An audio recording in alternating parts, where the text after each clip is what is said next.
Mesdames et messieurs, bienvenue dans Kin People. Cette troisième saison s'annonce très palpitante avec des invités de valeur. Et bien sûr, vous, nos téléspectateurs, qui nous suivez de partout dans le monde, merci d'être sur B1 Télévision. Merci à vous d'être là et de nous suivre, de réagir sur tous nos réseaux sociaux. On vous dit sincèrement merci. Et en tout cas, on est très content de vous retrouver encore en ce jour dans vos salons en train de suivre Kin People. C'est un plaisir, un honneur, un bonheur. Alors, comme vous le savez, mesdames et messieurs, nous nous retrouvons ici pour parler de beaucoup de choses.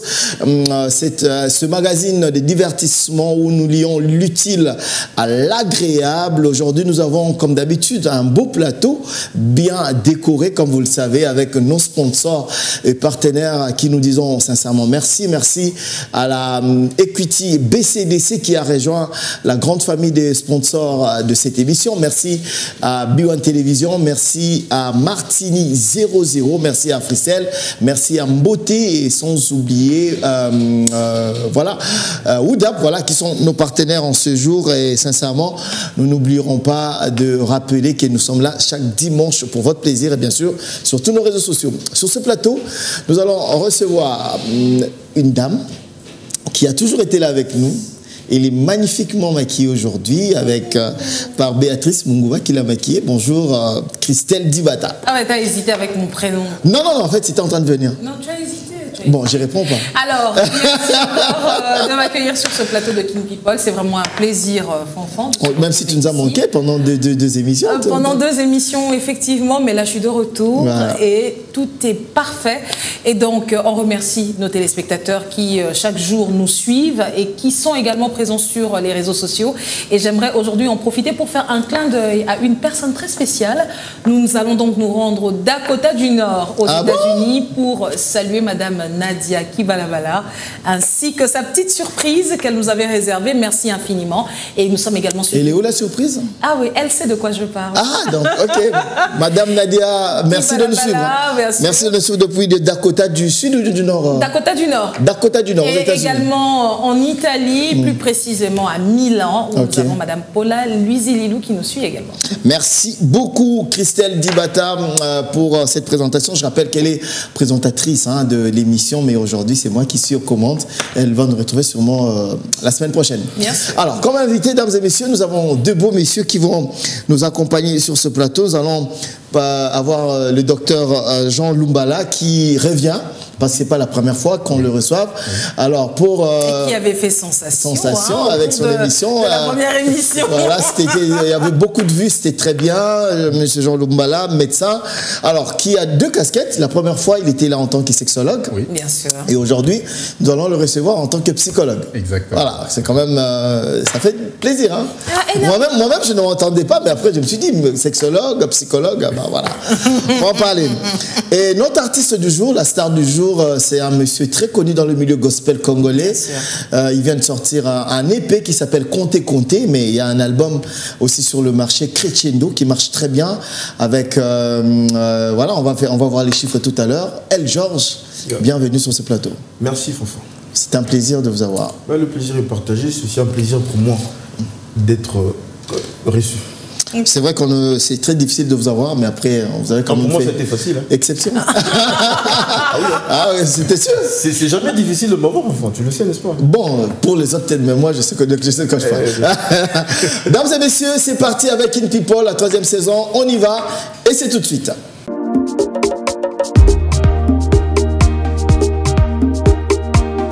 Mesdames et messieurs, comme vous le savez, nous avions célébré il n'y a pas longtemps la journée mondiale de la santé mentale en Afrique. Alors, la thématique de cette journée, de cette mission, c'est de savoir la santé mentale, quelle répercussion sur les humains, surtout ici chez nous en République démocratique du Congo, parce que selon l'Organisation mondiale de la santé, plus de 300 millions de personnes dans le monde souffrent de la dépression dans le monde. Et l'OMS définit la dépression comme un trouble de l'humeur qui va dans le sens d'une tristesse de plus de 15 jours et c'est l'une des maladies mentales qui mène le plus au suicide, notamment en Afrique. Et c'est de cela qu'on va parler sur ce plateau. Et Georges, je rappelle que l'émission elle est vraiment interactive. Tu peux poser une question, sois à l'aise. J'en parlais d'ailleurs avec les docteurs. Voilà. Alors, docteur, 300 millions de personnes sur Terre souffrent de maladies mentales. Est-ce qu'on peut dire que est-ce que les Africains principalement les Congolais, ont l'habitude d'aller voir des psys? Non. Non, mais parce qu'ils ne connaissent pas. On ne connaît pas la branche psy de manière générale. Alors, dans la branche psy, on a des psychologues et des psychiatres. Et on a des psychothérapeutes. Déjà, moi-même, ça m'embête trop de savoir que psychiatre et que psychologue. Moi, par contre, avant que le docteur Lumbala ne développe justement, j'aurais d'abord voulu qu'en tant que médecin, qu'il puisse un peu circonscrire qu'est-ce qu'on appelle une maladie mentale. Et puis, on pourra déboucher sur la dépression, qui est une parmi tant d'autres de maladies mentales. Et enfin, terminer avec les différentes pistes. Parce qu'effectivement, lorsqu'on rencontre des personnes à Kinshasa, en RDC généralement, on voit plus la folie. C'est-à-dire une personne, il est commun de rencontrer des malades. Quand on parle de malades mentales, de maladies mentales, on voit tout de suite la folie des personnes que nous rencontrons dans la rue, dans un état vraiment pitoyable. Mais qu'est-ce qu'une maladie mentale en fait? Alors une maladie mentale, pour moi, c'est une maladie comme une autre, comme une maladie physique. C'est seulement l'accent qu'on met sur la maladie. Parce que quelqu'un qui souffre de dépression, vous allez voir que ça va se manifester parce qu'il a un problème de santé physique. C'est là qu'on va découvrir la dépression. Si vous voulez, la maladie mentale, elle est associée à la maladie physique. D'ailleurs, l'une peut précéder l'autre et vice-versa. Alors, la maladie mentale, je ne suis pas bien, je me sens mal dans ma peau, je me laisse aller, mon système immunitaire va baisser. Et c'est comme ça que je peux attraper une maladie physique. Alors, quand on va avoir une maladie physique, quelqu'un qui a le cancer, dans le traitement, on va lui dire, le mental compte, il faut être fort, il faut tenir. C'est en tenant que tu vas guérir. Vous voyez. Donc, les deux sont vraiment interconnectés. Pour moi, c'est difficile de séparer la maladie mentale de la maladie physique. Comme je dis, c'est l'accent qu'on porte. Moi, je suis juste un spécialiste de santé mentale. Mais je m'occupe de la santé de manière générale aussi. Parce que quand un malade va venir me voir, je commence toujours par prendre aussi les signaux vitaux comme on fait pour un médecin traditionnel, généraliste. Je vais me demander comment va la pression, comment va le taux de saturation, comment il se sent physiquement, parce que tout ça, ça va jouer dans son mental. Moi, la question qui me brûle, c'est et la folie dans tout ça? Alors, la folie, la folie, c'est quoi? C'est quoi la folie? C'est ça même, c'est une maladie. La folie dans tout ça. La folie, c'est ce qu'on va placer au sommet. Au sommet. Si vous voulez, on a trois catégories des troubles mentaux. On a ce qu'on appelle les névroses. Les névroses, ce sont les difficultés d'adaptation sociale. Ce sont les petits soucis. C'est le stress, c'est l'angoisse. C'est tout ce qui m'empêche d'évoluer. Mais ça ne m'empêche pas de travailler, d'avoir une vie normale. Ça, ce sont les névroses. Et puis au milieu, on a ce qu'on appelle les perversions. Aujourd'hui, on entend tous parler de pervers narcissiques. Le pervers, c'est celui qui dans les relations amoureuses. Voilà, dans les relations amoureuses. Ça veut dire quoi concrètement? Alors, un pervers, c'est celui qui utilise l'autre. Dans la relation, je vais vous chosifier. Vous êtes comme un objet à mon service. Ça va être dans la relation amoureuse avec les pervers narcissiques. Ça veut dire, je m'aime beaucoup trop pour t'aimer toi. Toi, tu es au service de mon amour. Tu concours pour que j'aille plus haut. Alors, le pervers sexuel, c'est la même chose. Donc, moi, ma priorité, c'est la sexualité. Je vais t'utiliser comme objet sexuel pour ma satisfaction. Pour mon plaisir d'abord et le tien, je m'en tape. Voilà. Donc ça, c'est les perversions. Et puis maintenant, on a les psychoses ou on a la folie. Donc là, la personne est, si vous voulez, rompue. Son lien avec la réalité est rompu. C'est comme ça qu'il entend des voix. Mais quand il voit des choses, qu'il se dit des choses. Quand il entend des voix, ce sont les hallucinations auditives. Quand il voit les choses, ce sont les hallucinations visuelles. Mais quand il les voit, il les perçoit réellement. Donc quand on va mettre son cerveau au scanner, on va voir qu'il perçoit. Vous voyez, le nerf optique perçoit vraiment ce qu'il est en train de décrire. Donc ce n'est pas une invention. Vous voyez. Et donc nous, quand on va voir le fou, généralement, il transporte des sacs. Vous les voyez, il mange dans les poubelles. Bon, le fou, c'est d'abord l'être le plus libre qui soit. Parce que lui, il n'a que faire des conventions sociales. Il est fou. Et donc, il n'a pas besoin de vos règles, ce n'est pas son problème. Pas du tout. Et alors, quand il transporte, hein, parce qu'on m'avait posé la question, mais pourquoi les fous ont toujours des sacs avec eux? Mais c'est tous ces problèmes, tous les soucis que vous gardez dans votre tête. Voilà. Lui, il les a mis dans des paquets.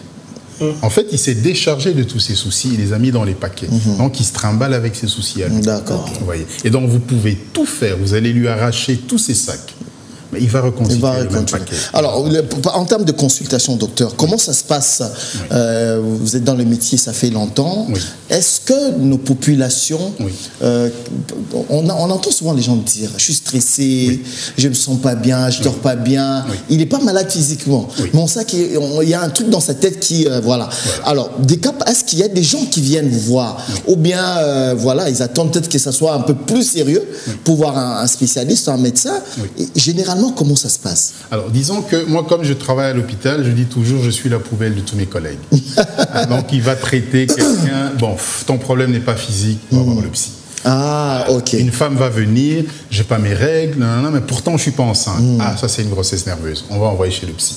L'autre va venir, ah mais il a le cœur qui bat.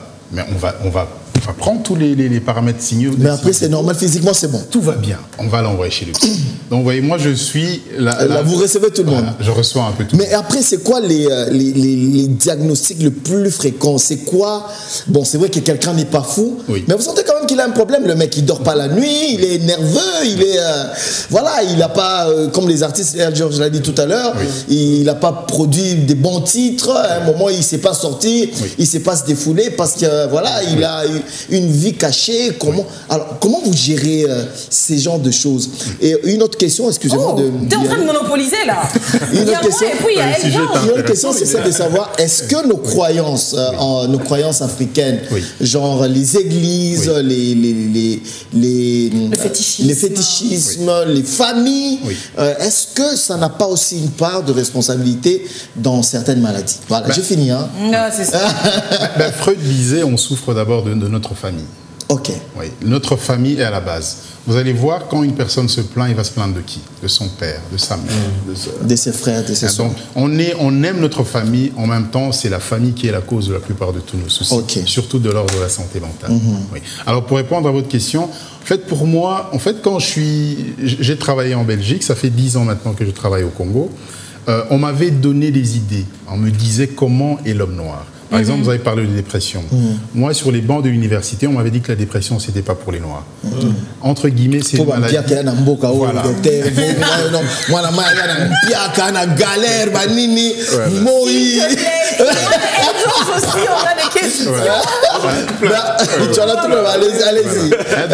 Alors que non, ça n'a absolument rien à voir. Là, tu parles pour toi, hein, François. C'est vrai qu'aujourd'hui, je suis quand même un peu fauché, mais ça va aller. Témoignage. Donc, pour dire que non, la dépression est là. Moi, d'ailleurs, je ne donnerai pas la définition de l'OMS. Moi, je dis la dépression, c'est la maladie des 3 A. Donc, il y a 3A, l'anédonie. Ça, c'est bon, je vais expliquer. Anédonie, c'est son terme technique pour dire c'est l'incapacité à éprouver du plaisir. Vous savez, on va voir un artiste qui, à un moment donné, il est incapable de produire.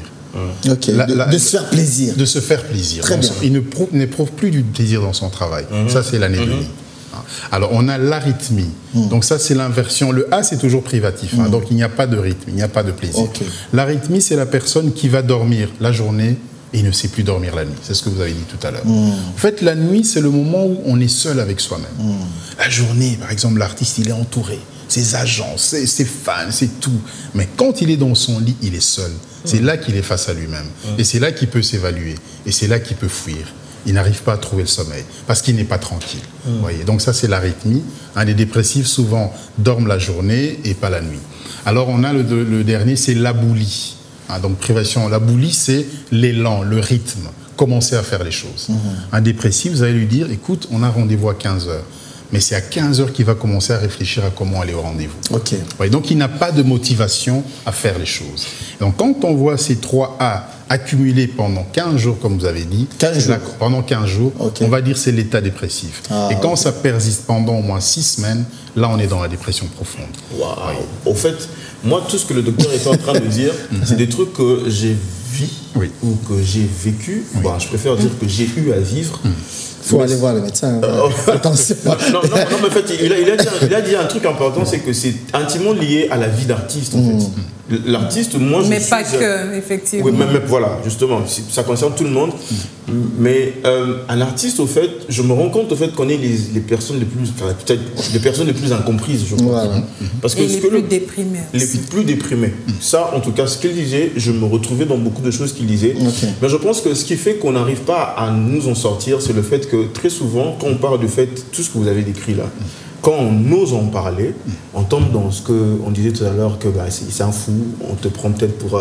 et on essaie un peu de spiritualiser ça. Voilà. Sûrement que tu as peut-être été envoûté, ou je ne sais pas trop quoi. Et du coup, on se renferme davantage, et tu vis dans une forme de mal-être constant. Et moi, je ressens ça parfois. Je bénis Dieu. Il faut voir un médecin. Oui, je bénis Dieu. Je bénis Dieu pour ce plateau, parce que ça me permet quand même de parler avec beaucoup plus de transparence. Voilà. Parce que c'est des choses que je vis, mais je ne sais pas en parler. Tu peux aller en parler à un ami. Mais il ne va pas te comprendre. Voilà, effectivement. Il ne va pas te comprendre. Pas du tout. Ok.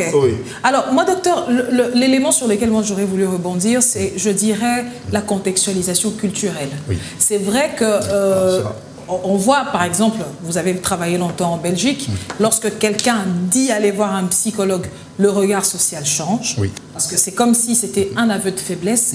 Mais j'aurais voulu avoir votre lecture comparative entre le patient qui fait le pas en Europe et le patient ici en Afrique. Parce qu'effectivement, culturellement, nous ici en Afrique, les problèmes, on les gère, entre guillemets, en famille, on n'en parle pas. Donc, quand il y a un malaise, on est supposé le gérer seul. Alors, j'aurais bien voulu avoir votre lecture par rapport à ça. C'est vrai que moi, j'ai changé complètement mon cadre de travail. Quand je raconte à mes collègues psy d'Europe, ils disent, mais tu as changé les choses. Normalement, en Europe, on a son cabinet. Comme on voit dans les films, on frappe, on rentre, il y a le canapé et tout ça, tout se passe bien. Mais ici, c'est compliqué. Canapé. Parce que... canapé, oui. le très confortable. Canapé des films. Exactement. Alors ici, j'ai inversé les choses. Parce que comme vous dites, on a peur de dire qu'on va voir le psy. Alors moi, je vais à domicile. En fait, 80% de mes consultations, je me rends chez les patients. Disons que je travaille ici dans un hôpital où on fait souvent les soins à domicile. Alors, maintenant, la question de la gêne est partout la même. Parce qu'un cabinet de psy en Europe, ça vous ne le voyez pas dans les films, mais il y a une porte d'entrée qui est différente de la porte de sortie. Ah bon? Il n'y a pas de salle d'attente. Donc les patients ne peuvent pas se croiser. Pour préserver le secret, pour que la personne ne sache pas que j'ai été voir le psy. Donc il va rentrer par une porte, il va ressortir par l'autre, il va. Donc on doit préserver toujours l'anonymat. Donc malgré que c'est ouvert socialement, mais les gens ne disent pas qu'ils peuvent aller voir le psy, parce qu'effectivement, vous avez dit juste, on va utiliser ça comme faiblesse. Non, on va dire, vous allez voir le psy. Confessionnal. Bien sûr. Le secret. Exactement. Alors, on va atterrir sur le sujet, docteur. Comme j'ai dit tout à l'heure. Tu nous retires la parole trop vite. Bon, vas-y, apparemment, tu as une question. Bon, vas-y, Christelle. C'est bon. Alors, moi, j'aurais voulu savoir, docteur, ici, en République démocratique du Congo, quel est le genre qui vous consulte le plus? Est-ce que c'est plus des femmes ou c'est plus des hommes? Et quels sont les problèmes qui reviennent les plus souvent? Alors, les femmes prennent les devants. Moi, ça arrive que des femmes prennent rendez-vous pour leur mari. Alors, là où je rigole le plus, c'est les consultations de couple, parce que je suis thérapeute de couple aussi. Ah bon? Oui. Donc, la femme... Il y en a qui en ont besoin. Il est bon, hein? Il faut qu'on vous invite de temps en temps dans les églises. Dans les églises, je pense. Parce que moi, mon pasteur m'a dit, par exemple, que pendant le confinement, il a réussi à éviter plusieurs divorces. Oui, parce qu'on a beaucoup de problèmes dans les églises qui ne sont pas forcément spirituellement traitables. Exact. Ou alors, entre parenthèses, ça serait peut-être mieux que vous formiez un peu les pasteurs. Parce que souvent, ils sont le premier canal vers lequel le couple se tourne. Et je pense qu'un petit supplément d'ordre psychologique les aiderait vraiment à sauver ça. On vous laisse répondre. Je pensais à ça, juste une petite parenthèse. Je pensais à ça justement parce que j'ai l'impression que comme l'impression, mais vous complétez en fait un peu le pasteur et le psy se complètent. Tout à fait. Mais vous savez, il y avait l'ancien gouverneur de Kinshasa, André Kimbuta, en tout cas, il y avait une loi qui existait à son époque où chaque pasteur, avant d'avoir le titre de pasteur, devait consulter un psy. Et voir le psy, et le psy devait lui donner une attestation de santé mentale. Merci. Merci. Voilà. Donc et moi, là c'est où, t'as dit? Non, ici à Kinshasa, ça existait à l'époque d'André Kimbuta. Moi, j'ai reçu des futurs pasteurs qui sont venus me voir en disant... Pour qu'ils ne viennent pas mettre n'importe quoi dans la tête des gens. Voilà. Ah, ça c'est important. Il faut une attestation de santé mentale. Je dis, ah bon? Alors, c'est la ville de Kinshasa qui... Alors, dames et messieurs, vous le savez, nous avons notre rubrique de la diaspora avec notre confrère Frenzy qui est en France et avec lui... Qu'on salue également, à qui on passe beaucoup de force, beaucoup de bonjour. Alors, on va vraiment finir le sujet. Sujet sucré. Très sucré.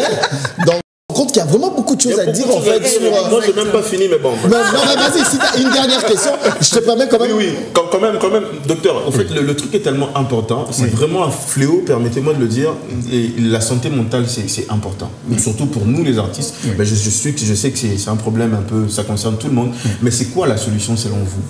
Comment avoir facilement accès à des psys, à ça? Bon, déjà ça coûte cher les psys. Hein. Bon, en fait, oui, j'entends. Hein. Moi, je peux le dire officiellement. Ma consultation coûte $50. Okay. Alors, oui, mais pour une maman qui habite mal, qui n'a pas beaucoup d'argent. Oui, mais je vais aller plus loin. Alors, quand vous allez à l'hôpital où je travaille, moi c'est $50. Vous allez chez le gynécologue, c'est $20. Okay. Mais le gynécologue prend 15 minutes par consultation. Moi, c'est minimum 1 heure. Vous voyez, quand vous comptez pour maintenant... comprendre, est-ce que sa tête a bougé, tout est en place, c'est bon ou pas? Et vous savez, il y a des gens qui vont vous garder pendant, comme je dis, on va à domicile, il peut vous prendre 4 à 5 heures. Il vous explique toute sa vie. Toute sa vie. Tous ses problèmes. Tous ses problèmes. Voilà. Donc vous allez vous retrouver à avoir fait 2 consultations en une journée. En une journée, voilà. Vous voyez. Donc vous avez un investissement à faire là-dedans. Ouais. Quand vous comparez, vous dites, mais finalement, je travaille à perte. Voilà. Je vous dis franchement, en Europe, c'est calculé, c'est millimétré, c'est 45 minutes la consultation. Okay. Et en 45 minutes, vous êtes capable de faire un bon diagnostic. Voilà, de parce que la personne vous raconte son problème. Au Congo, la personne vous raconte sa vie. Ah. La vie de problème. La nuance, elle est importante. Oui. Est-ce que, voilà, tu as une question? Alors, moi, je vais finir. Oui. Est-ce que le social, le social que nous vivons, c'est-à-dire, comme j'ai dit, il n'y a pas c'est qui, mais c'est très important. C'est ton vécu, papa. La galère de tous les jours. La galère est nationale. Les problèmes de couple, la famille, les enfants qui ne vont pas à l'école, il n'y a pas beaucoup de salaire et tout et tout. La conjoncture, est-ce que ça peut pousser à quelqu'un à développer une maladie et avoir une répercussion? Et Georges a dit quelque chose de très important en étant en off. Il a dit comment ça se fait qu'on nous soit tous dans le même pays, dans la même ville, mais qu'il y ait des gens qui ont une vie plus aisée que les autres. Est-ce que ça peut pousser quelqu'un à développer un de ces symptômes? Oui. Alors on entend tous parler du concept de résilience aujourd'hui. Voilà. On dit les résilients. Ben, c'est la résilience qui nous sauve. C'est la résilience qui va faire que tout problème va nous arriver, mais chacun, en fait, on ne va pas tous chuter. Il y a ceux qui vont résister. La résilience, ça vient de la notion de choc, en fait, de résistance à un choc. Et ça, c'est l'amour. Vous savez, quand vous avez été aimé, vous avez été choyé, vous avez été éduqué dans l'amour, c'est ça qui va vous permettre, parce que vous avez confiance en vous. Un problème va arriver, vous allez dire, c'est un problème qui m'arrive. C'est pas un problème qui va détruire ma vie. Vous voyez. Et donc, c'est ça qui fait que, mais effectivement, parce que moi, j'entendais quand je suis arrivé, on me disait, le stress, et la maladie à Mindélé. Parce que c'est eux qui ont ça. Non, le stress est beaucoup plus grand dans notre ville ici à Kinshasa que partout ailleurs. Parce que le quotidien, on passe notre... Moi, je dis souvent, je travaille en temps réel. Voilà. Vous voyez, donc on vit en temps réel en fait à Kinshasa parce qu'on va rencontrer des aléas qu'on n'imaginait pas. Quand vous vous levez le matin, vous ne savez même pas comment votre journée va se faire. Regardez les 2 grosses pluies qu'il y a eu, regardez toute cette quantité d'eau, toutes ces rues qui étaient inondées. C'est un coup de stress incroyable. Merci docteur, merci docteur Lumbala. C'est toujours un plaisir de discuter avec vous. On apprend toujours des choses. C'est vrai que nos téléspectateurs, vous pouvez continuer à poser vos questions, même sur nos réseaux sociaux. Écrivez, posez des questions, on va les transmettre au docteur. Il pourra toujours répondre et même, au besoin, revenir sur ces plateaux pour en discuter. Alors, dames et messieurs, nous allons passer à une rubrique. Ça s'appelle les pépites du net avec Christelle Djibata. Qu'est-ce qui se passe sur Internet? Qu'est-ce qui se raconte? Qu'est-ce qui se dit? Kinshasa, c'est une ville, comme on le dit toujours. Il y a toujours des nouveaux dossiers. Chaque matin, on se réveille, on dort. Il y a toujours des trucs à dire. Et ben, nous allons savoir dans un instant avec les pépites du net.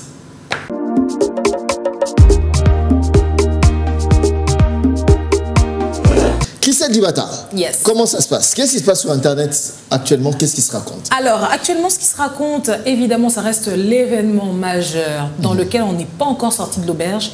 Il s'agit du fameux concert de Fally Ipupa qui s'est tenu le 29 octobre dernier. Ok. Alors, tout le monde le sait, c'était le stade était plein. On estime à près de 120 000 participants à ce concert qui, à ce jour, a donné des résultats absolument inédits. Et évidemment, ça a propulsé la star sur le plan national, évidemment. Mais on se rend vite compte que ça a été un peu rattrapé par quelques revers. Beaucoup pas, plusieurs en tout cas. Ouais, voilà. Donc, déjà, on parle de personnes décédées, des victimes dues notamment à des bousculades vers la fin du concert, mais aussi à l'étouffement sur les gradins. Alors, on parle également de 2 policiers qui sont décédés au cours de ce concert. Évidemment, il s'ensuit une bataille juridique autour de l'organisation de ce concert. Donc, le comité que l'artiste avait engagé pour organiser le concert se retrouve donc sur le banc des accusés pour qu'on sache à peu près comment justifier la mort de 11 personnes. C'est le bilan qui a été jusque-là établi. Mais alors, là où ça part en sucette, c'est notamment le nombre de personnes décédées. Certaines sources mentionnent jusqu'à 25 personnes, mais jusque-là, il n'y a pas encore de décompte officiel qui va au-delà des 11 personnes. Il n'y a pas eu d'enquête non plus, il faut le dire. Voilà, jusque-là, il n'y a pas eu d'enquête non plus. Mais je dirais aussi la pépite sur laquelle nous sommes concentrés, ça reste évidemment tous les ragots qu'il y avait autour de ce concert. Ragots pour lequel une de nos consoeurs en a été bien victime. Il s'agit de Béatrice. Béatrice qui s'est vue, qui a vu sa perruque être arrachée. La vidéo a fait le tour sur Internet. Elle était toute maquillée, toute fraîche. Alors, avec une belle perruque. Pendant la bousculade, on va le lui arracher. Et elle est rentrée chez elle avec ses tresses. Elle est rentrée chez elle avec ses dates. Mais sauf qu'une rumeur a commencé à circuler, soi-disant qu'elle aurait été violée pendant le concert. Ce qui est complètement faux, puisqu'il s'agit tout simplement de la perte de sa perruque. Alors, toute cette rumeur vient quelque peu, je dirais, d'éteindre sur le succès de cet événement qui, il faut le rappeler, reste véritablement une première. C'était vraiment, il faut le dire, l'événement de l'année. C'était l'événement de l'année, effectivement. Bon, en attendant, celui d'Héritier Watanabe qui arrive, on ne sait pas, on va voir. Bon, on comparera au moment où on pourra faire la comparaison, sauf que pour le moment, et évidemment sur les réseaux sociaux, je dirais que les internautes sont quelque peu divisés. D'autres sont là pour tirer à boulet rouge sur l'artiste, pour fustiger le fait qu'il y a eu des ratés, tandis qu'il y a d'autres internautes pour lesquels manifestent encore leur soutien, regrettent le dérapage pour dire que ça peut arriver. Voilà, mais ça s'est bien passé. Mais ça s'est bien passé dans l'ensemble. D'accord. Alors, un mot, quelqu'un a quelque chose à dire? El George, tu es un artiste. Oui. C'est vrai, tu fais du gospel, mais après, ça Mais ça reste une actualité musicale. Bien sûr, en fait, moi, c'est ce que je peux dire par rapport à tout ce qui s'est passé au stade avec le concert de Fally Ipupa, parce que moi, en tant qu'artiste, la lecture que j'ai faite, c'était beaucoup plus le professionnalisme et l'excellence dans l'organisation du concert. Surtout, moi, je suis un artiste, donc ce qui m'intéresse dans un concert, principalement, c'est la sonorisation. Bien sûr. La communication. La communication aussi, j'ai vu l'avion qui passait et tout. Et j'ai vu le sérieux qu'il a mis, son équipe et lui, dans la sonorisation. J'ai vu des professionnels qui ont fait le déplacement uniquement pour un concert. Je me dis que en tant qu'artiste chrétien, c'est ça que je copie au fait pour les prochains événements qu'on va organiser.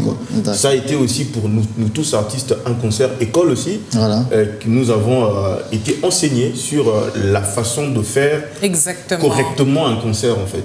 Il faut dire aussi que l'organisation de ce concert avait créé une véritable polémique, notamment avec le concert de Wenge qui avait eu quelques mois auparavant. Et donc évidemment certains internautes ont lancé les comparaisons pour dire à quel point Fally était 10 fois mieux organisé. Et évidemment, les supporters de Wenge ne l'ont pas su. Alors, je rappelle que tout ce qui s'est dit, ce n'est pas les points de vue de la dame. Elle ne fait que répéter ce qui se raconte sur les réseaux sociaux. Docteur, un mot rapidement sur... Moi, je vais juste dire par rapport à Wenge, parce que moi, je suis un fan de Wenge. Disons que Fally existe déjà comme un artiste. Or, Wenge, c'était un groupe qui s'est reformé. D'accord. Vous voyez, donc c'est différent. Ils n'ont pas... Parce que Fally, j'imagine, a toute une équipe qui l'a accompagné jusque-là. Wenge, pour moi, c'était les anciens qui se reformaient. Ce qui nous touchait, enfin, moi, j'étais content juste pour la refondation du groupe. C'était ça qui intéressait plus que le côté nostalgique. C'était juste ça. C'était plus un concert nostalgique. Un concert nostalgique. Et je pense qu'il ne faudrait pas non plus être trop soyons indulgents envers eux. Ils ont fait leur temps. Oui.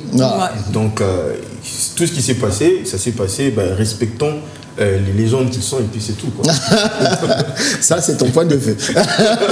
30 secondes, docteur. Oui. Alors, oui, si tu ne reçois pas des gens qui viennent halluciner pour parler d'Halloween, parmi tes patients, j'espère. Non, bon, les rêves, oui. Dans les rêves, oui, hein, effectivement. Vous savez, dans les rêves, je dis toujours, c'est une partie de la journée. Voilà. Parce qu'on fait l'analyse de rêves aussi dans les... Oui, on peut rêver des morts, on peut rêver des vies réincarnées. Toutes ces choses qu'on peut traiter de sorcellerie. Mais docteur, là, on est dans la parapsychologie, là. Bien sûr, la parapsychologie. Oui, bien sûr, parce que quand tu es né là, enfin, vous savez, quand les gens parlent aux morts, ça nous arrive tout ça. Quand un être cher est parti, on a l'impression de lui parler. Mais on voit des gens au cimetière. Voilà. Alors, donc on peut parler aux morts. Où il y a des gens qui disent, je suis sûr que je l'ai vu. Okay. On a des idées comme ça, des visions oniriques, et tout ça, ce sont des rêves éveillés, en fait. D'accord. El Georges. Moi, je serai le plus bref possible. Chez moi, pour moi, Halloween, ça passe pas. Ça passe pas. C'est n'importe quoi. En tout cas, je suis très d'accord avec toi. Chez moi aussi, ça ne passe pas. Merci. Dames et messieurs, alors, on a fini avec la rubrique. Bien sûr. Bien sûr, c'était la rubrique Les pépites du net. C'était tout ce qu'on ramasse un peu sur Internet, dames et messieurs. Vous savez, il y a plein de choses. Et nous, voilà, avec Christelle, on a essayé de prendre le plus croustillant, j'aime bien quand tu l'as dit. J'ai salué une dame qui est très philanthrope et nous suit depuis quelque part. Elle s'appelle Boss Lady Mamani Mama Aziza Rafiki, qui avec son ONG s'est bat pour donner un peu de sourire aux enfants, aux handicapés et aux vieillards. Elle prépare une très grande action pour cette fin d'année. Nous lui souhaitons beaucoup de choses et beaucoup de bonheur et merci de suivre Kin People. Dames et messieurs, dans un instant, nous allons passer à la rubrique de la star du jour. El Georges, c'est dans quelques instants.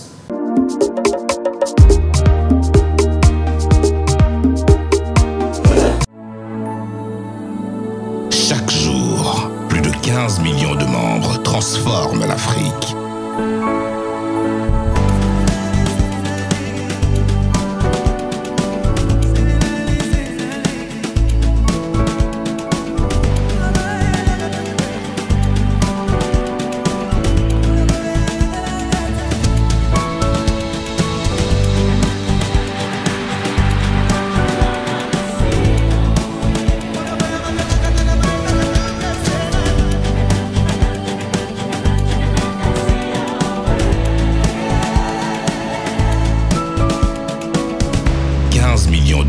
Habilité à diriger, investir, grandir, triompher. Equity, Caribou Membre.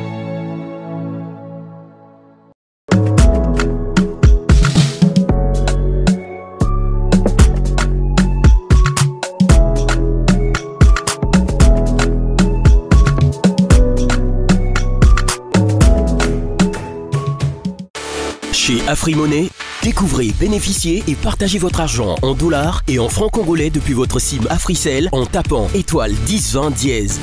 Effectuez vos transferts d'argent, achetez du crédit et des forfaits spéciaux d'Africell de la manière la plus simple et en toute sécurité avec AfriMoney. Transférez de la banque à votre compte AfriMoney et vice-versa. Ce n'est pas tout, payez vos factures et effectuez vos achats. AfriMoney facilite votre quotidien depuis votre mobile Africell.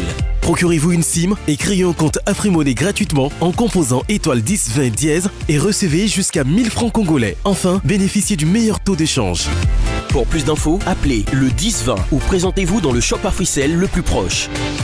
AfriMoney, découvrez, bénéficiez et partagez.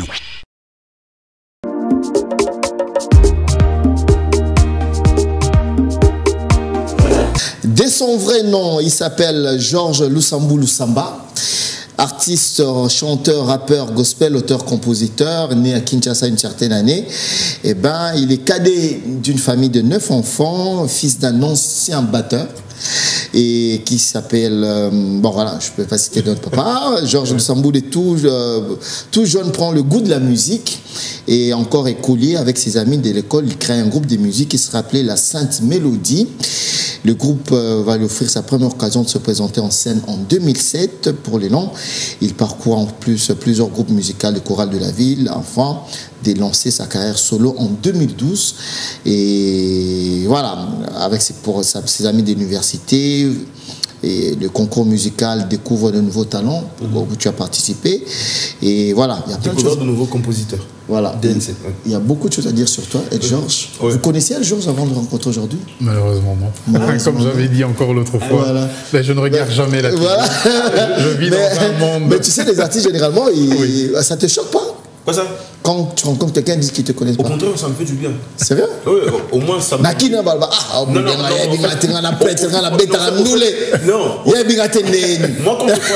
Moi, quand je croise quelqu'un qui ne me connaît pas, ça me rappelle que je suis humain et un être humain normal. Voilà. Et parfois, j'ai envie justement d'aller quelque part où je passe incognito. Je rappelle que tu fais du gospel, en tout cas, dans la tranche d'âge de tes fans, c'est vraiment des jeunes. Ouais. J'ai été à ton concert, j'ai été ébloui par le nombre de jeunes qui étaient dans cette salle. Comment tu fais pour captiver ces jeunes dans une thématique qui a tendance aujourd'hui à être un peu reléguée? Aujourd'hui, on est fashion, on écoute du Fali, on écoute du héritier, on s'habille d'une certaine manière, du Fabregas.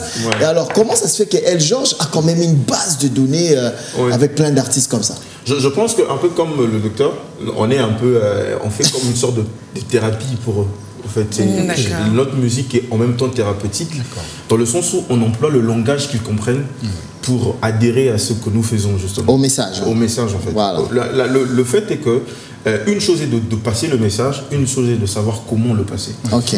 Il s'agit de connaître ton auditoire, si je peux le dire, si je peux employer ce terme. Tu ne peux pas aller parler de Jésus à un groupe de jeunes de 15-17 ans, comme tu parlerais de Jésus à un groupe au docteur par exemple. Ça ne sera pas la même chose. Okay. Alors il faut savoir, comme chez les entrepreneurs, faire une étude du marché. C'est ce que nous... Vous faites aussi. Vous étudiez un peu... En fait, c'est pas les mêmes méthodes. Voilà. Mais au moins, moi, l'étude de mon public, c'est pas quelque chose que je fais de façon mécanique. En fait, ça se fait naturellement. Je vis avec eux. Et on a au-delà de l'artiste, ils viennent en DM me poser des questions sur, voilà, je suis en relation avec telle fille de ma classe, j'ai à peine 15 ans, c'est quoi l'âge pour être en relation, le copinage c'est bien ou c'est mal. Tu traites de ce sujet avec eux, tu es un peu le grand frère. Un peu le grand frère, voilà. Okay. Donc, et je traite de ce sujet-là. Moi, par exemple, dans mes chansons, je parle du péché de façon très très claire, très très ouverte. Et les jeunes, il y en a par exemple, il y en a un temps qui ne sont pas informés que quand tu pêches, Dieu peut te pardonner. Et il est convaincu que voilà, s'il pêche, il a péché 10 fois, 13 fois, Dieu en a marre de lui. Mais tu prends ce jeune-là, tu lui parles de cette réalité-là, qui est clairement expliquée dans la Bible avec des mots simples. Il se dit, au fait, lui, il me connaît, il comprend ce que je vis. Alors, s'il a un cancer, j'y vais. Simplement. Magnifique. Sur ta page Instagram, je viens de voir, tu as écrit « Je ne suis pas une star ». Oui. Pourquoi? Je ne suis pas une star parce que chez nous, j'ai fait dans la chanson Si Jésus est la star, je me suis inspiré de Jean 3,30 où Jean-Baptiste disait il faut qu'il croie, c'est que je diminue. Je ne suis pas une star, c'est vrai que voilà, c'est pas au sens propre, hein, parce que au sens propre, je sais que vous allez me contredire à l'unanimité, voilà. Mais en fait, je ne veux pas avoir un état d'esprit de star en fait, parce que avoir cet état d'esprit-là, ça te détruit, tu perds l'objectif, tu t'es dit, bon voilà. En fait, ça te déconnecte des gens. Je ne veux pas être comme ça. Je ne veux pas vivre comme une star. Je veux vivre comme un être humain normal. Même si je suis connu, même si je ne passe pas inaperçu dans un supermarché ou dans la rue, je veux juste être un être humain. Alors, moi, ce qui de ses grands frères, l'ami de ses amis, c'est tout. Moi, ce qui m'intéresserait, ça serait d'avoir le point de vue de El Georges face notamment à... En fait, vous évoluez dans le monde du gospel. J'aurais bien voulu avoir votre point de vue face à tous ces scandales, tous ces clashs qui arrivent justement dans le monde du gospel. Il y a de cela 10-15 ans, les gros scandales, on savait, c'était des stars entre guillemets mondaines. Mais quelle est votre lecture aujourd'hui de voir que les mêmes causes qui commencent justement à apparaître dans le milieu chrétien? Moi, je ne suis pas étonné. Et je voudrais même inviter ceux qui nous suivent à ne pas être étonnés parce que la Bible en a parlé. Vous savez, il y a un passage de la Bible qui dit, en ce temps-ci, la Bible prédisait déjà que beaucoup, la Bible parle de beaucoup, qui beaucoup auront l'apparence de la piété, mais renieront ceux qui ont fait la force. Ce qui fait la force de la piété, justement, c'est voilà, toutes les bonnes valeurs que nous connaissons là, en fait. Au fait, ce que les gens doivent savoir, c'est le temps que nous sommes. Nous sommes au temps de la fin, justement. Et lorsque vous lisez très très bien la Bible, Jésus en a parlé plusieurs fois. Au temps de la fin, il y aura beaucoup de faux serviteurs de Dieu, il y aura beaucoup qui se détourneront de la saine doctrine et tout ça là. Donc moi ça ne m'étonne pas, pour un lecteur de la Bible en tout cas il n'est pas du tout étonné parce que la Bible a déjà prédit que ces choses-là allaient arriver. Mais autre chose aussi, ce qui amplifie ces choses-là, c'est aujourd'hui l'avènement des smartphones, des réseaux sociaux et tout. Oui. Et puis, pour parler de nous, Congolais, nous devons aussi parler aussi de l'aspect culturel. Nous sommes, généralement, le chrétien congolais, il est du genre à ne pas soutenir, il n'est pas prompt à soutenir son frère, il est plutôt prompt à critiquer. J'arriverai jamais. Alors, je te prends la parole de mesdames et messieurs. C'est la pause Martini, comme vous le savez, c'est notre partenaire important. C'est du Martini 0-0. Je sais. J'ai l'impression que. Et le jour, je regardais déjà la bouteille bizarrement. Je connais ce que je Ah, tu connais? Ah, d'accord, c'est bon. Je me disais, bon, tu vas dire, mais ces mecs, ils veulent, comme on dit à Lingala, si ça touche dans le plateau, non, c'est du Martini 0-0. Merci à nos sponsors, encore une fois, BCDC Equity, Africell, Martini 00, Mboté, B1 qui sont avec nous et on dit merci. Alors, docteur, tu as une question à l'artiste ou un point de vue sur la musique gospel? Parce que sa musique gospel, sincèrement, c'est vraiment du rap. Hein, le style, c'est le rap à fond des danses et tout ce que tu entends en Paris, là, mais lui, il le fait en mode gospel. Voilà. Mais moi, j'ai toujours dit que Jésus, c'était le premier psychologue. D'accord. Moi, mon exemple de psychologue, c'est Jésus. Parce que c'est quelqu'un qui écoutait. Jésus parlait moins. Aujourd'hui, on va voir, les gens veulent parler. Non. Vous allez voir la Samaritaine, elle parlait, il écoutait, il dessinait par terre. Et puis il lui dit, écoute, va, ne pêche plus. En fait, c'était donc sa manière de transmettre le message était particulière. Ben, le rap fait partie de cette façon-là. Voilà. C'est un discours porté sur la société directement. C'est en temps réel, en fait. C'est ce qui se passe aujourd'hui. Et dans le rap, on va vouloir dire, mais parler le langage jeune, enfin un autre langage que le discours traditionnel. Et je comprends pourquoi il y a un tel impact, il y a un tel retour et cet engouement. Alors, l'artiste... J'avais plutôt une question. Voilà, à votre chef, à King People. Et voilà, une question rapidement. Oui, une question rapidement à l'artiste, c'est pourquoi le choix du rap, en fait? Pour répondre à cette question-là, j'ai fait toujours une allusion à ce qui s'est passé avec Obélix. C'est pas... J'ai pas choisi, je suis tombé dedans étant petit. Voilà. Comme Obélix me l'a poussé. Dans la potion magique. En fait, je me suis jamais posé un jour pour me dire, écoute, j'ai fait le choix, le rap, le chant. Non, je me suis retrouvé être en train de rapper. J'ai grandi avec le rap. Moi, j'écoutais le rap à l'époque où Will Smith frappait encore. Oh, purée, Fresh Prince. Et puis, tu sais, juste après Fresh Prince, il y avait un album qu'il a fait. Will Smith, il faisait des albums. Oui, bien sûr.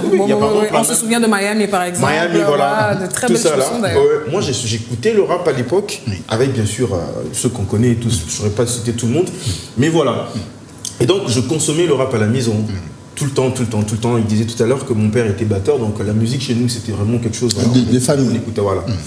Mais à part le fait que je rappe, je suis un chanteur. Et j'ai commencé même en tant que chanteur. Et même pour ceux qui me suivent, ils découvrent de plus en plus le chanteur que je suis. Mais tout s'est fait, tout s'est décidé en 2012 quand j'ai participé à la découverte de nouveaux compositeurs. Je suis arrivé à... C'était une compétition que le pasteur Marcelo organisait. On n'aime pas trop dire compétition, c'est beaucoup plus une découverte. Dieu merci, j'avais remporté le truc. Ce qui m'avait permis justement de remporter, c'est que j'ai été face à d'autres candidats qui étaient artistiquement plus forts que moi. Je chante bien, mais il y avait d'autres personnes qui... moi, je vous ai jamais entendu chanter. En fait, ça, c'est les gens découvrent progressivement. Voilà. Parce qu'en fait, j'ai pas voulu, justement, comme je disais, j'ai pas fait un choix. Je rappe ou je rappe pas, les choses sont décidées tout naturellement. C'est Dieu qui a organisé les choses. J'arrive en 2012 à l'ANC et je vois des gens qui chantent beaucoup mieux. Je dis, écoute, si je dois... chanter aussi, mieux faire... Baroliana. Alors, pour faire mieux, parce que moi, je suis venu avec l'idée de gagner, pour faire mieux, je veux faire ce qu'eux, ils ne savent pas faire. Et ce qu'eux, ils ne savent pas faire, c'était rapper. Alors, dans toute la DNC, je n'ai fait que rapper. Très bien, et tu as remporté. Oui, j'ai remporté, ce qui fait que les gens m'ont plus découvert en tant que rappeur que chanteur. Quand j'ai vu ça, j'ai dit, bon, écoutez, On continue comme ça, et puis le chanteur va venir progresser. D'accord. Alors, je rappelle que l'artiste a sorti un tout premier album, c'est le seul de sa carrière, ça s'appelle Crescendo, c'est il y a 2 ans. Le premier. Bon, le premier, et quand tu dis le seul, ça m'a choqué. Le seul, jusque-là, j'ajoute. Jusque-là. Le tout premier album de sa carrière, Crescendo, et il y a 2 ans. 2018, 2 ans, c'est ça? Non, 4 ans. 4 ans. 4 ans, oui. Voilà, 4 ans. Et là, il y a un EP. 2020, on annule. Il y a un EP qui est sorti il n'y a pas longtemps, ça s'appelle Comptez Comptez, en 2021. Et il y a un autre qui sort en fin d'année. En fin d'année, puis il y a un single que j'ai sorti cette année qui est Jubilé. Un Jubilé, bref. Jubilé, par contre, je chante. Voilà. Je ne connais pas. Non, non, je n'ai pas encore écouté. Et donc, tout se passe bien en termes de discographie, ça se passe bien. Oui, ça se passe bien. Combien d'albums vendus déjà sur tes streams, ça va bien? Moi, je ne fais pas trop attention à ça. Ça va venir. Hein. Les albums se vendent. Ça se vend. Voilà. Il est tellement simple que bon, il ne veut pas trop en parler. Voilà, on va finir. Ouais. On va finir. Déjà, ouais, déjà. Mais dans ce studio, on a un jeu. Ok. Un jeu qui va un peu nous changer les idées. La dernière fois, vous avez gagné, docteur? Je ne sais plus. En tout cas, alors, ce qu'on va faire, dames et messieurs, chacun a un bout de papier. Et en principe, on fait des équipes, mais je ne veux pas faire équipe avec Christelle. Non, moi je prends le docteur, toi tu prends avec Georges. Hein. C'est aussi simple que ça. C'est parce qu'on est tous les deux, on a les décalations. Voilà. Tu connais le principe, on n'ouvre pas. Bien sûr, on n'ouvre pas. Merci. Tu connais, on ne regarde pas, docteur. Et Georges, on ne regarde pas. Alors, ce qu'on va faire, c'est que Christelle, on va commencer par docteur. Vous allez regarder. Vous savez comment ça se passe, mon docteur? Oui. Ah, docteur, vous avez lu? Ah, vous avez dit de regarder. Ne regardez pas. Aïe, aïe, aïe. Vous avez lu? Oui, j'ai vu. Je peux changer. On peut changer. On échange. Vous prenez celui de... Voilà, c'est mieux. Comme je le connais. Alors, ce que vous allez faire, vous allez mettre le papier comme ça. Oui. Et Christelle va vous faire des mimes. D'accord. Pour que vous sachiez... C'est des mimes. Hein. C'est chaud, hein? Pour que vous sachiez qu'est-ce qui est écrit sur ce papier. Donc elle ne va pas prononcer un mot. Elle ne va pas prononcer de mot. Elle peut peut-être donner des indices, mais en tout cas, elle ne va pas prononcer ce mot-là. Voilà. Alors, vous allez mettre comme ça, vous ne lisez pas, s'il vous plaît. D'accord. Ok.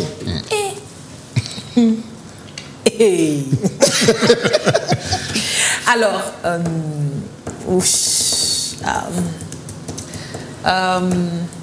d'abord, c'est... Oh, je sais pas. Mime, voilà. Je sais pas comment je peux mimer ça. Non, mais vas-y, trouve un moyen, monte sur la table, danse, je sais pas.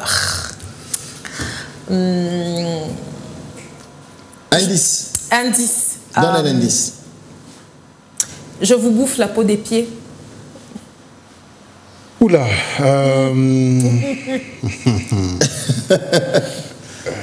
Je ne suis pas dermatologue. On n'a pas beaucoup de temps, je rappelle. Les cafards, les rats, les cygnes. Pardon? Rien dit rat? C'est bon. Alors, on passe à la suivante. Non, elle, Georges. Tu peux retourner? Il faut retourner. On le met dans les oreilles pour ne pas entendre le bruit environnant.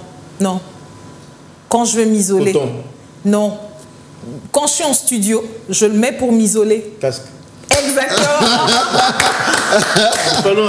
Allez, Christelle, à toi là. Ne regarde pas. Non, moi je ne vais pas regarder, c'est comme ça là. Voilà. Tu peux retourner, s'il te plaît? Retourner. Voilà. Alors, qui prend? Elle, Georges? Champagne. Un verre. Une glace. Une crème glacée. On presse. Et on boit. Puis on boit. Du jus. Voilà. Alors, dames et messieurs, c'était là notre petite rubrique des mimes, des petits jeux de la fin d'émission. Merci à vous, dames et messieurs. Vous étiez magnifiques.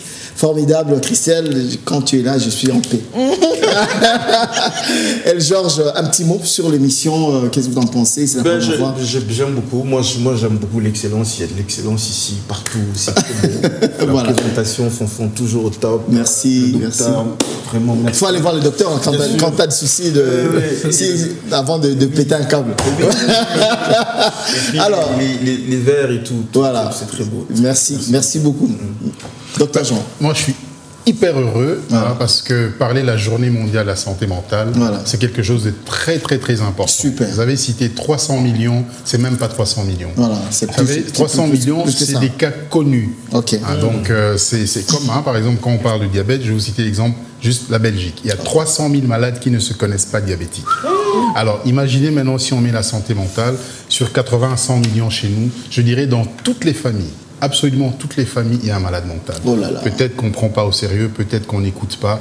Et donc, il serait temps vraiment qu'on nous... Merci beaucoup, Dr Jean Lumbala. Je rappelle que vous êtes psychologue, sexologue aussi. Donc, si vous avez ces soucis, eh ben, cherchez les contacts du docteur. On va vous trouver une solution. Christelle, tu as un mot? Alors, moi, j'aimerais juste remercier nos deux invités. Et j'aimerais surtout adresser des salutations particulières à Chalim. Ah, Chalim, elle nous manque aujourd'hui. Chalim qui nous manque aujourd'hui. Elle a une petite grippe là, mais j'espère qu'elle va se remettre. J'espère que ça va aller. Et bien évidemment, mention spéciale à notre productrice, Madame Lorraine Cabouiz. Madame Lorraine Cabouiz. Dames et messieurs, merci. Merci à B1, merci à Equity BCDC, merci à Martini 00. Continuez à en consommer sans modération, ça fait du mal à personne, ça fait plutôt beaucoup de bien. Merci à Mboté, qui est notre partenaire média et aussi qui nous accompagne sur le digital. Merci à Africell aussi qui est notre partenaire. Merci à vous. On se retrouve les dimanches prochains avec le même plaisir, la même détermination, le même bonheur et beaucoup de plaisir avec d'autres invités. J'espère que ça sera Christelle Dubata à la présentation et là, nous on sera là. Bye, portez-vous bien, bonne soirée, bye bye.